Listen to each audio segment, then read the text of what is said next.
ये बड़ी सरकारी नौकरी है।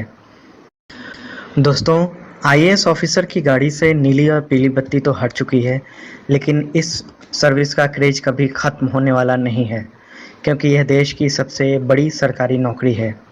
इस वीडियो का टॉपिक है how to become an IAS officer. IAS कैसे बने, इसके लिए क्या क्वालिफिकेशन की ज़रूरत है, क्या परसेंटेज रिक्वायर्ड है, कब फॉर्म भर सकते हैं, एग्ज़ाम के कितने स्टेज होते हैं, कितनी बार अटेम्प्ट दे सकते हैं, कट ऑफ क्या है और इसके लिए क्या पढ़ाई की जाए। मतलब फॉर्म भरने से लेकर इंटरव्यू तक का पूरा प्रोसेस जानिए। दोस्तों, बने रहिए हमारे साथ। और अभी तक अगर आपने सब्सक्राइब और नोटिफिकेशन बेल का आइकॉन ऑन नहीं किया है तो प्लीज़ ऑन करिए। ऐसा करने से नए वीडियो के नोटिफिकेशन आपको सबसे पहले मिला करेंगे। दोस्तों, सबसे पहली बात कि अगर कोई बोले कि आईएएस का एग्ज़ाम देना है तो यह गलत है। दरअसल यह सिविल सर्विस एग्जामिनेशन है। इसमें आईएएस, आईएफएस, आईपीएस सहित कुल 24 तरह की सर्विसेज के लिए सिलेक्शन होता है। इस एग्ज़ाम को यूपीएससी कंडक्ट करवाता है, मतलब यूनियन पब्लिक सर्विस कमीशन। यह एक कॉन्स्टिट्यूशनल बॉडी है। सवाल यह है कि जितने भी आईएएस और आईपीएस बनते हैं उन्हें जॉब किस चीज़ की मिलती है, किस विभाग में काम करते हैं। तो जितने भी DM, commissioner, deputy commissioner, department के हेड होते हैं वे सभी आईएएस होते हैं। विभाग के सेक्रेटरी, प्राइम मिनिस्टर के सेक्रेटरी आदि। आईपीएस कैडर के लोग पुलिस में अफसर बनते हैं। अब आपको सिविल सर्विस एग्ज़ाम कैलेंडर दिखाता हूँ। एक साल पहले ही पूरा कैलेंडर आ जाता है। इससे पता चलता है कि कब कौन सा एग्जामिनेशन है और कब फॉर्म भरना है। एज क्राइटेरिया को लेकर ज़्यादातर स्टूडेंट्स में कन्फ्यूजन रहता है। तो देखिए, जनरल के लिए 21 से 32 ईयर, ओबीसी के लिए 21 से 35 ईयर और एससी व एसटी के लिए 21 से 37 ईयर एज क्राइटेरिया है। अगर आप जम्मू एंड कश्मीर से हैं तो इसमें जनरल के लिए मैक्सिमम 37 एज है। फिजिकल चैलेंज पर्सन के लिए 42 इयर्स और जो डिसेबल्ड हैं, जैसे ब्लाइंड, डेफ हैं, तो जनरल में 37, ओबीसी में 38 और एससी एसटी में 40 ईयर तक मैक्सिमम एज लिमिट है। आपको पता होना चाहिए कि फॉर्म भरने के लिए आपके पास कितना टाइम है। अगला सवाल है कि क्वालिफ़िकेशन क्या होगी। सबसे बेस्ट पार्ट इस एग्ज़ाम का क्वालिफ़िकेशन है। इसके लिए किसी कॉलेज या यूनिवर्सिटी का टॉपर होने की ज़रूरत नहीं है। किसी आईआईटी या आईआईएम से पढ़ने की भी ज़रूरत नहीं है। सीधी बात है कि अगर आप ग्रेजुएट हैं तो सिविल सर्विस एग्ज़ाम दे सकते हैं, चाहे बीए किया हो या मेडिकल या इंजीनियरिंग, इससे कोई मतलब नहीं है। कोई परसेंटेज की भी रिक्वायरमेंट नहीं है। आप जस्ट पास हों किसी भी डिग्री कोर्स में, ग्रेजुएट हों किसी भी सब्जेक्ट में, चाहे वह बीए हो, बीकॉम हो, बीएससी हो या बीटेक, तो आप यूपीएससी का एग्ज़ाम दे सकते हैं। माइंड से निकाल के चलिए कि टॉपर ही क्वालिफाई कर सकते हैं। हाँ, जो स्टूडेंट्स फाइनल ईयर में हैं वे भी इसके लिए अप्लाई कर सकते हैं। एक और बात कि कैंडिडेट सिटीजन ऑफ इंडिया हो। आईएएस और आईपीएस के लिए सिटीजन ऑफ इंडिया मस्ट है, बट अदर देन सर्विसेज जैसे आईएफएस, आईआरएस आदि में नेपाल, भूटान, पाकिस्तान के माइग्रेट हो सकते हैं। अब बात आती है अटेम्प्ट की, मतलब कितनी बार एग्ज़ाम में शामिल हो सकते हैं। तो जनरल के लिए 6 अटैम्प्ट होते हैं, ओबीसी के लिए 9 अटैम्प्ट और एससी व एसटी के लिए till the age of limit. Same condition Jammu and Kashmir वालों के लिए है। अब एक और बात जिसको लेकर स्टूडेंट्स में काफ़ी कन्फ्यूज़न रहता है। याद रखिए कि फॉर्म भरने से अटैम्प्ट काउंट नहीं होता है। जब आप प्रीलिम्स एग्जामिनेशन में शामिल होंगे तभी अटैम्प्ट काउंट होगा। सिविल सर्विस एग्ज़ाम में सिलेक्शन होने का चांस 0.21% रहता है। पिछली बार 11,37,000 यूथ ने फॉर्म डाला था, लेकिन प्रीलिम्स देने गए 5 लाख। इसमें क्वालिफाई 15,445 ने किया। इंटरव्यू के लिए 2,955 उम्मीदवार गए, जबकि चयनित हुए 10,199। यहाँ आंकड़ा बहुत कम है, लेकिन अगर आप एसएससी या आईबीपीएस का डेटा देखेंगे तो तकरीबन इतने ही चांसेस रहते हैं सिलेक्शन के। आपको सिर्फ सोचना है कि एक सीट आपके लिए है। अगर ज़्यादा सोचेंगे तो माइंड में बर्डन ही बढ़ेगा। अब बात करते हैं कोर्स पैटर्न का। पहला है प्रिलिमिनरी एग्जामिनेशन, दूसरा मेंस एग्ज़ाम और थर्ड है इंटरव्यू। प्रीलिम्स एग्ज़ाम में 2 पेपर होते हैं। पहला जनरल स्टडीज़ और दूसरा सीसेट का होता है। दोनों 2-2 घंटे के पेपर होते हैं। दोनों में 200-200 मार्क्स होते हैं, लेकिन क्वेश्चन दोनों में डिफरेंट होते हैं। एक में 100 क्वेश्चन और दूसरे में 80 क्वेश्चन होते हैं। इसमें आप हिंदी और इंग्लिश दोनों भाषा में से किसी में भी एग्ज़ाम दे सकते हैं। डिपेंड ऑन यू कि किस लैंग्वेज में एग्ज़ाम देना चाहते हैं। अब बात करते हैं सिलेबस की। फर्स्ट पेपर में जनरल स्टडीज़ के सारे एरिया कवर होते हैं। History, current affairs, Indian and world geography, general science, governance, etc. जबकि सेकंड पेपर यानी सीसैट में एसएससी बैंकिंग एग्ज़ाम टाइप के क्वेश्चन होते हैं, जैसे comprehensive logical reasoning, basic numeracy. सवाल है कि दोनों पेपर में डिफरेंस क्या है? तो दूसरा वाला सिर्फ क्वालिफाइंग है। आपको 200 में से कम 66 नंबर लाने ही होंगे, जबकि पहला वाला पेपर मेरिट बनाती है और इसी आधार पर आप दूसरे स्टेज यानी मेंस एग्ज़ाम तक पहुंच पाते हैं। एक बात और कि ऐसा बिल्कुल नहीं है कि यह टफ सब्जेक्ट है, हाई लेवल का आएगा।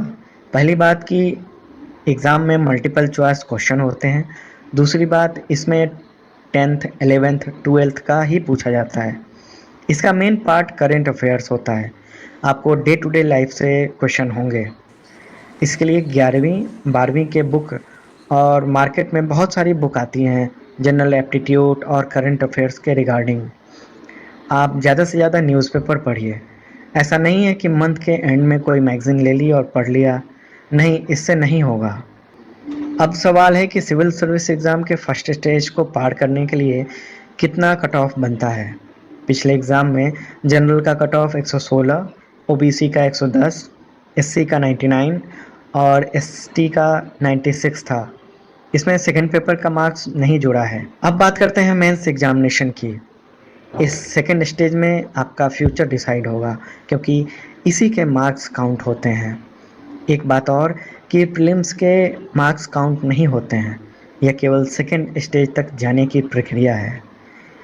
मेंस एग्ज़ाम में टोटल 9 पेपर देने हैं। इसका टोटल मार्क्स 1750 रहेगा। इसमें आपको 9 में से 7 सब्जेक्ट पर ज़्यादा फोकस करना है, क्योंकि जो मेरिट बनाई जाती है वह 7 सब्जेक्ट से आती है। इसके अलावा क्वालिफाइंग पेपर होते हैं, इसके मार्क्स काउंट नहीं होते हैं, लेकिन आपको 33% नंबर लाना ही पड़ता है। इसमें एक पेपर इंग्लिश का होता है, जबकि दूसरा लैंग्वेज का होता है। मतलब दोनों ही लैंग्वेज के होते हैं। सवाल है कि आखिर मेंस एग्ज़ाम के पेपर का सब्जेक्ट क्या है? तो सबसे पहले बात जनरल एस्से की। इसके नाम से ही समझ रहे होंगे कि इसमें निबंध आता है। किसी भी सब्जेक्ट पर, पॉलिटिक्स, सोसाइटी, टेक्नोलॉजी आदि, एग्ज़ाम में 2-2 ऐसे लिखने को मिलते हैं। मतलब 125 मार्क्स के। जनरल स्टडीज़ का, इसमें Indian history, culture, world geography और सोसाइटी कवर होता है। थर्ड पेपर में constitution, governance, politics, social justice और इंटरनेशनल रिलेशन आता है। फोर्थ पेपर में टेक्नोलॉजी, इकोनॉमिक्स डेवलपमेंट, बायोडाइवर्सिटी मतलब ecology, environment, security, disaster management से सवाल आते हैं। इसके बाद आता है एथिक्स, इंटीग्रिटी, एप्टीट्यूड। सामान्य शब्दों में कहूँ तो आप क्या सोचते हैं, आपका क्या विचार है, किसी घटना को लेकर आप कैसे रिएक्ट करते हैं। जैसे खुशी क्या है, इसका उत्तर अलग अलग लोगों के लिए वैरी कर सकता है। एक सैनिक के लिए मोर्चे पर जीत उसकी खुशी हो सकती है, एक छात्र के लिए एग्ज़ाम में टॉप करना हैप्पीनेस हो सकती है। अब अगले पेपर की बात करें तो 2 ऑप्शनल सब्जेक्ट होते हैं। इनमें से अपनी मर्जी का सब्जेक्ट चूज करना होता है। कुल 26 ऑप्शन होते हैं। इसके बाद लैंग्वेज का पेपर देना होता है। एक इंग्लिश और दूसरा कोई भी आपका लोकल लैंग्वेज हो सकता है, लेकिन वही लैंग्वेज जो संविधान में देखने को मिलता है। ध्यान दीजिए कि लैंग्वेज के दोनों पेपर केवल क्वालिफाइंग हैं, मतलब 33% नंबर लाना ही है, लेकिन इसके नंबर मेंस में नहीं जुड़ेंगे। अब सवाल है कि मेंस एग्ज़ाम में कट ऑफ कितना होता है। पिछली बार टोटल 1750 मार्क्स में से जनरल के लिए कट ऑफ 787 गया, जबकि ओबीसी के लिए 745, एससी के लिए 739 और एसटी के लिए 730। यह कट ऑफ देखकर आपको लग रहा होगा कि यह काफ़ी कम है, लेकिन हकीकत यह है कि इस एग्ज़ाम में एक-एक नंबर लाना टफ है। एक-एक नंबर पर रैंक बदल जाती है। मेंस एग्ज़ाम को क्लियर करके आप थर्ड स्टेज में पहुंच जाते हैं। इसे पर्सनालिटी टेस्ट कहते हैं और आम भाषा में इसे इंटरव्यू कहा जाता है। सबसे ज़्यादा स्टूडेंट्स यहीं पर रिजेक्ट हो जाते हैं। जिन लोगों ने इंटरव्यू दिए हैं, उनका कहना है कि lack of confidence, way of talking पर मामला गड़बड़ हो जाता है। सिविल सर्विस एग्ज़ाम के लिए पिछली बार कितना कट ऑफ रहा?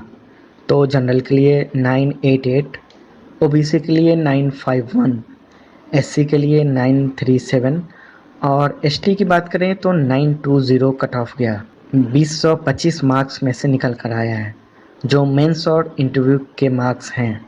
अब सवाल उठता है कि कुल कितने सिलेक्शन हुए? तो पिछले एग्जामिनेशन यानी 2016 में टोटल 1099 सिलेक्शन हुए। इनमें 500 जनरल, 347 ओबीसी, 163 एससी और 89 एसटी में। अब देखिए कि किस कैटेगरी में कितना सिलेक्शन हुआ, मतलब कितने लोग आईएएस बने। अगर आप अंडर 100 रैंक में हैं तो चांसेस रहते हैं कि आप आईएएस बन जाएं। ज़्यादा रैंक है तो आईएफएस, आईपीएस, आईआरएस सहित 24 सर्विस में से कोई एक मिलेगी। फॉर्म भरते समय ही आपको चॉइस भी भरनी होती है कि कौन कौन सी सर्विस आप पसंद करते हैं। तीनों सर्विस यानी आईएएस, आईएफएस और आईपीएस को ऑल इंडिया सर्विस कहा जाता है। बाकी सर्विस सेंट्रल सर्विस में आती है। दोस्तों, यहाँ पर क्वेश्चन रहेगा कि इतनी सारी मेहनत करवा ली तो सैलरी क्या होगी?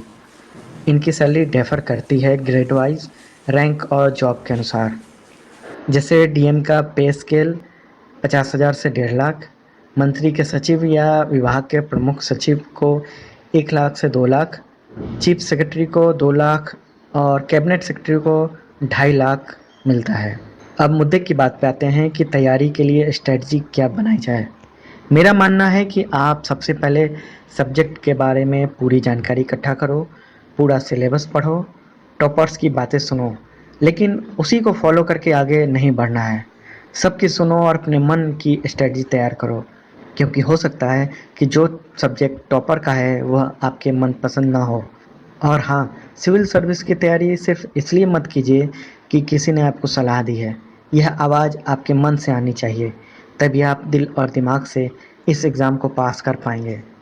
दोस्तों, यह वीडियो अगर आपको अच्छा लगा हो तो तुरंत लाइक बटन दबाइए। दूसरों को भी सिविल सर्विस के बारे में बताना चाहते हैं तो शेयर कीजिए, और करियर से जुड़ी ऐसी ही इन्फॉर्मेटिव वीडियो लगातार देखना चाहते हैं तो सब्सक्राइब करके घंटी वाला बटन दबा दीजिए, ताकि लगातार आपको इन्फॉर्मेशन मिलती रहे।